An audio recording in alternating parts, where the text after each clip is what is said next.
Hello student, कैसे हैं आप। आद्या प्रसाद Kashi Prasad college of education से मैं राजेश पटेल आज उपस्थित हूँ मैथ की वीडियो लेकर के। आज हम आपको आपके चैप्टर फर्स्ट का कर्ण चिन्ह, करणीगत राशि तथा कर्ण घातांक के अंतर्गत हम आपके कर्ण की चर्चा करते हैं। बच्चों, आप लोग पिछले सेमेस्टर में कर्ण घातांक के बारे में, घातांक और कर्ण के बारे में आप लोगों ने पढ़ा है। ठीक, तो ये जो कर्ण है, कर्ण क्या होती है ना। यदि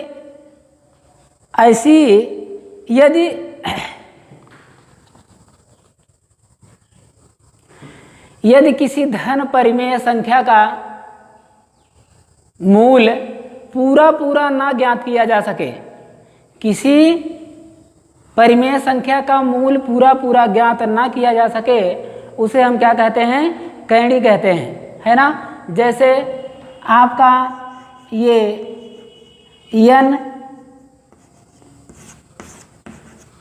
बराबर a, जहां पर a क्या है, करणीगत राशि है। a क्या है, करणीगत राशि है। क्या है, करणीगत राशि है ना। और ये क्या है, आपका कर्णी है। क्या है, कर्णी है। ठीक, तो कर्णी क्या है, समझ में आई बात। कर्णी वह है जिसमें किसी धनात्मक यानी परिमेय संख्या का पूरा मूल ज्ञात ना कर सके, उसे हम क्या कहेंगे, कर्णी कहेंगे। आप लोग ध्यान से वीडियो को देखिए। कोई समस्या आती है, कोई प्रॉब्लम आती है तो आप कमेंट बॉक्स में कमेंट करके आप क्वेश्चन पूछ सकते हैं। कोई प्रॉब्लम अगर आपको आती है तो हम चलते हैं कर्ण के प्रकार, बात करते हैं किसकी, कर्ण के प्रकार। तो बच्चों, कर्ण मुख्यतः दो प्रकार की होती है। कर्ण जो है वह क्या होती है, दो प्रकार की होती है। कितने प्रकार की, दो प्रकार की होती है। एक आपकी मिश्र कर्णी, एक होती है पूर्ण कर्णी, है ना। कौन सी, एक आपकी मिश्र कर्णी है ना, मिश्र कर्णी। मिश्र कर्णी क्या है, ठीक।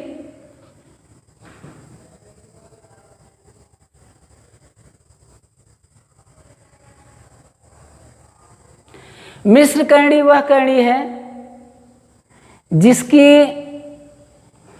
जिसका एक गुणनखंड एक के अतिरिक्त कोई परिमेय संख्या हो, है ना। जिसका एक गुणनखंड एक के अतिरिक्त कोई परिमेय संख्या हो और दूसरी क्या हो, कोई अपरिमेय संख्या हो। दूसरी क्या हो, परिमेय संख्या हो, उसे हम क्या कहते हैं, मिश्र कर्णी कहते हैं।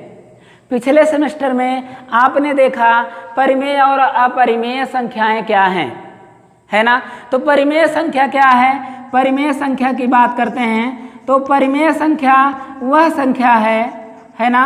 परिमेय संख्या वह संख्या है जिसे हम p/q के रूप में लिख सकें, जिसे हम p/q के रूप में लिख सकें और q is not equal to 0। q का मान 0 नहीं होना चाहिए, ठीक। और अपरिमेय संख्या जिसे हम p/q के रूप में ना लिख सकें, जिसे हम p/q के रूप में ना लिख सकें, वह क्या है, आपकी अपरिमेय संख्या है, ठीक। तो ये बात रही परिमेय संख्या और अपरिमेय संख्या की। मिश्र कर्णी बच्चों, मैंने आपको बताया कि एक गुणनखंड एक के अतिरिक्त कोई परिमेय संख्या हो और दूसरा कोई अपरिमेय संख्या हो। एक परिमेय संख्या हो, दूसरा क्या हो, अपरिमेय संख्या हो। जैसे हम लिख दें 2 गुणे √3, 2 गुणे √3, तो 2 क्या हो गया, ये आपकी परिमेय संख्या हो गई। क्या हो गई, परिमेय संख्या हो गई। और √3 क्या हो गया, अपरिमेय संख्या हो गई, अपरिमेय संख्या हो गई। भाई कर्ण की परिभाषा ही है ना, जिसे हम क्या करें, कर्ण में लिख सकें, ठीक है, जिसका मूल पूरा का पूरा ना निकाला जा सके, ठीक है। तो परिमेय संख्या आपकी 2 हुई और अपरिमेय संख्या 3 हुई। तो यह हो गया बच्चों मिश्र कणी। ठीक है, और अब देखिए हम आगे चलते हैं आपके दूसरे प्रकार पर, पूर्ण कणी। क्या है? पूर्ण कणी। पूर्ण कणी, पूर्ण कणी क्या है? मतलब आप कह सकते हैं जिसका एक गुणनखंड 1 के अतिरिक्त क्या हो, कोई परिमेय संख्या हो, और ऐसी कणी जिसका एक गुणनखंड हो और एक अन्य गुणनखंड क्या हो,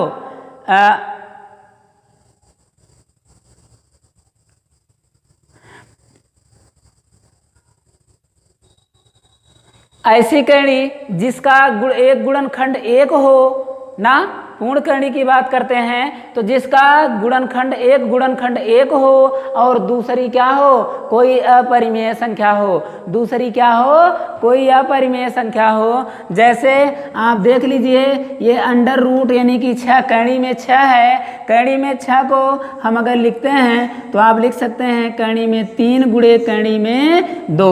अब देखिए एक गुणनखंड 1 तो है ही, और आप इसे 1 गुणे लिख सकते हैं ना, तो 1 गुणे अंडर रूट 3 गुणे अंडर रूट 2, तो 1 है। एक गुणनखंड 1 है, दूसरा क्या है, कोई अपरिमेय संख्या है। दूसरा क्या है, कोई अपरिमेय संख्या है। तो यह रहा आपके कणी के प्रकार।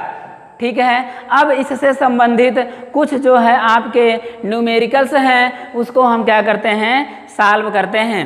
अब देखिए जैसे कह दिया जाए कि 3/4 अंडर रूट 32, 3/4 अंडर रूट 32 को पूर्ण कणी में व्यक्त कीजिए।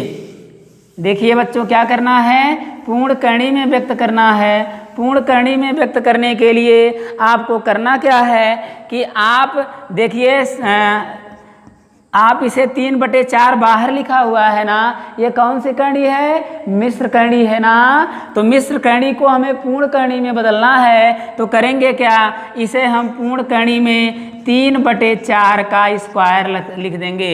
आप सोचिए जब हम अंडर रूट में कोई राशि बाहर निकालते हैं तो कम से कम कणी में उसका 2 बार गुणा होना चाहिए। यदि वह क्या है, वर्गमूल निकालना है, तो आपका क्या हो, 2 गुणनखंड हो। तो आप इसे अंडर रूट में ले जाएंगे तो 3/4 का स्क्वायर करेंगे, फिर आप इसे गुणे 32 करेंगे। अब यहाँ पर आप इसे हल कर लीजिए, क्या होगा, 3 का वर्ग करेंगे 9 हो जाएगा, 4 का वर्ग करेंगे 16 हो जाएगा, गुणे हो जाएगा 32, 16 दूना 32, तो टोटल हो गया 9 दूना 18। तो कणी में क्या आ गया, 18। तो आप किसी भी मिश्र कणी को पूर्ण कणी में इस प्रकार बदल सकते हैं। ठीक है, आप जो है आप अपने बुक में आप इस चैप्टर से संबंधित न्यूमेरिकल सॉल्व करिए। जो भी प्रॉब्लम आए कमेंट सेक्शन में लिख करके हमें भेजिए। 80 को सरलतम रूप में व्यक्त करिए। अंडर रूट 80 को क्या करिए, सरलतम रूप में व्यक्त करिए। सरलतम रूप में आप व्यक्त करेंगे तो क्या कर सकते हैं, आप इसे लिख सकते हैं 4 का वर्ग गुणे 5 है ना। 80 को आप क्या करेंगे, मल्टीप्लाई करते मतलब गुणनखंड करते हैं, मल्टीपल उसका बनाते हैं, तो यह हो जाएगा 4 बाहर आ जाएगा, 4√5। तो यह हो गया कि किसी कणी के अंतर्गत रखी हुई राशि को सरल करना। ठीक है, आगे चलते हैं कि जैसे आप जानते हैं कि कणी की तुलना करना, जो आज के ज़माने में सबसे जो आपका क्रिटिकल चैप्टर है, क्रिटिकल न्यूमेरिकल्स हैं, वह है आपका, उसकी तुलना करना थोड़ा सा कठिन है। कठिन तो ज़्यादा नहीं है, लेकिन आप फिर भी कितनी आसानी से, जैसे कह दिया जाए 3√2 तथा 3√2 और 6 रूट जो है 5 को क्या करिए, में कौन सी बड़ी कणी है, में कौन सी बड़ी कणी है, बड़ी कणी ज्ञात करना है। बड़ा छोटा यानी कि तुलना करना है, तो तुलना करने के लिए आप क्या करेंगे, 3 और 6 का क्या करेंगे, एलसीएम निकालेंगे। 3 और 6 का क्या करेंगे, 3 और 6 का एलसीएम, 3 और 6 का एलसीएम निकालेंगे। 3 और 6 का एलसीएम कितना होता है, 6 ही होगा, है ना। 3 और 6 का एलसीएम 6 ही हो जाएगा भाई। 3 और 6 रखिए, आप एलसीएम निकालिए, 2 आप 2 3 ये हो जाएगा, 3, ये तो 2 गुणे 3 बराबर कितना हो गया 6। तो 3 का आप निकालेंगे, 3 और 6 का एलसीएम 6 हुआ। तो अब आप इसे क्या करिए, तुलना करने के लिए अब जैसे इसे 6 बनाना है तो कितने का गुणा करना है, 2 का गुणा करना है। क्या करना है, 2 का गुणा करना है। तो आप करनी के अंदर और बाहर दोनों में आप क्या करिए, 2 का क्या करिए, गुणा कर दीजिए। तो आप यहाँ देखिए ये रूट के बाहर है तो 3 गुणे 2 करेंगे तो ये हो जाएगा क्या 6। ये अब यहाँ पर 2 का स्क्वायर करेंगे तो ना 2 का स्क्वायर हो जाएगा तो क्या हो जाएगा, आगे इसको लिख सकते हैं 6 रूट 4, 6 रूट 4 और ये 6 रूट 5 है ही, 6 रूट 4 और 6 रूट 5। अब देखिए कड़ी के बाहर की जो राशि है वह समान है ना, घात कितनी है, समान है। तो अंदर देख लीजिए बड़ा कौन है, तो यानी कि आप लिख सकते हैं कि 6 रूट 5 यह आपकी बड़ी कड़ी है ना। एक और उदाहरण से आप देखते हैं कि और उदाहरण के माध्यम से आप देखना चाहिए तो 3 अंडर रूट 3 और 4 रूट 5 में कौन बड़ी कड़ी है ना, 3 रूट 3 और 4 रूट 5 में कौन सी कड़ी बड़ी है, तो आप इसको देख लीजिए। तो बड़ी कड़ी निकालने के लिए आप सीधा उसी एग्जाम्पल जैसे हमने आपको ये बताया है, आप क्या निकालेंगे बच्चों, एलसीएम निकालेंगे। एलसीएम निकाल लीजिए, 3 और 4 का एलसीएम कितना हो जाएगा, 12 हो जाएगा। 3 और 4 का एलसीएम क्या हो जाएगा, 12 हो जाएगा। अब 12 लाने के लिए इसमें कितने का गुणा करना है, तो 3 चौका 12, 3 चौका यानी कि 3 रूट 3 क्या करेंगे, 3 चौका 12। अब देखिए आपने 4 का गुणा किया है बाहर, तो यहाँ पर 4 का घात लगाएंगे क्योंकि ये घात ही तो बाहर लिखी हुई है ना। तो 3 पर 4 घात लगा दीजिए तो यह हो जाएगा आपका 12 और 12 रूट के बाहर 12 और 81 हो जाएगा। ठीक, आगे दूसरे वाले में देखेंगे तो क्या हो जाएगा, 4 को 12 करने के लिए क्या करेंगे, 4 रूट 5 है, इसकी भी घात समान कर लिए। 12 करने के लिए 3 का गुणा करना होगा, 3 का गुणा करेंगे। अब देखिए अब ये 5 पर चूंकि घात में गुणा किए हैं तो घातांक पर गुणा करेंगे तो 5 का क्या करेंगे, 3 घात लगाएंगे तो ये हो जाएगा 12 रूट 125। घाते समान है ना, घाते समान है तो बड़ा कौन, जो अंदर जिसकी राशि ज़्यादा होगी। तो जब घात 125 ज़्यादा है यानी कि 12 रूट 125, 12 रूट 125 किसका मान है, 4 रूट 5 का। तो इसमें बड़ी कड़ी कौन है, 4 रूट 5 है। ठीक, इसी तरीके से आप अवरोही आरोही, ठीक है, गुणा भाग जो भी आप करना चाहें यह इसी मेथड के माध्यम से आप लिख सकते हैं। जैसे हम आपको एक अवरोही क्रम की सवाल जो है आपको बता देता हूं कि कैसे आप अवरोही क्रम में लिखेंगे, है ना। तो अवरोही क्रम की भी सवाल का भी ठीक इसी तरीके से मेथड है। तो मेथड इसी तरीके का है, एलसीएम उसमें भी निकालना है। जैसे एक सवाल है आपकी 6 रूट 10 और आपका 4 रूट 3 कामा 12 रूट 125। अब इसमें आपको अवरोही क्रम में लिखना है ना। तो सबसे पहले आप इसका एलसीएम निकाल लीजिए। क्या करेंगे, एलसीएम निकाल लीजिए। एलसीएम निकालेंगे तो किसका, कड़ी के जो बाहर राशि है यानी कि 6 का, 4 का और 12 का, इसका आप क्या करिए एलसीएम निकाल लीजिए। तो निकालेंगे तो क्या हो जाएगा, 2 तिहाई 6, 2 दूना 4, 2 6 12, फिर 2, इस तरीके से आप क्या करेंगे निकाल लेंगे। तो यह हो जाएगा आपका 2 गुणे 3। तो अब आपका आ गया 12, यानी कितना हो गया 12। आपका एलसीएम कितना आ गया 12। तो ठीक जैसे आप तुलना करते थे वैसे ही आप इसमें भी कर लीजिए।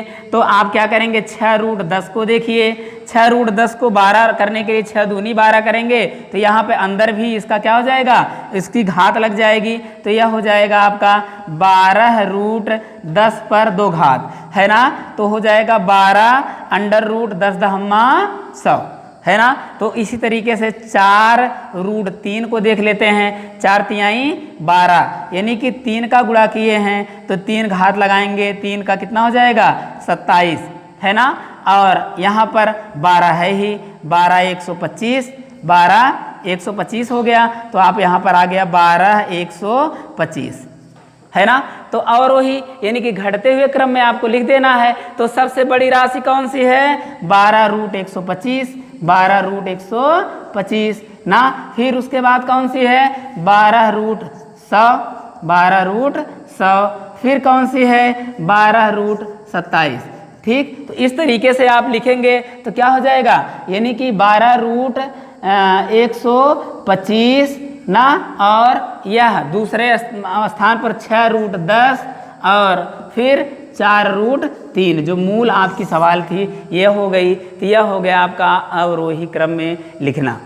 ठीक, ये रहा आपका करणी से संबंधित कुछ जो है मेथड, जिससे आप करणी को आसानी से हल कर सकते हैं। हम कुछ न्यूमेरिकल्स दे देते हैं, आप कमेंट सेक्शन में उसको हल करके भेजिएगा, ठीक है। या तो आप डायरेक्ट ही व्हाट्सएप पर भेज करके बताइए कि कितने लोग इसको सीख रहे हैं। देखिए, जैसे आप सबसे पहले आपको जो बताया गया तो तुलना करना, तो 4√3 और 6√7 इसकी तुलना करनी है, एक सवाल यह है। और 3√4 और 4√7 इसको क्या करिए, ये आपके तुलना करने वाली सवाल है। ठीक, और 6√3 और कामा 4√5 कामा 12√7 इसको क्या करना है और वही क्रम में लिखना है।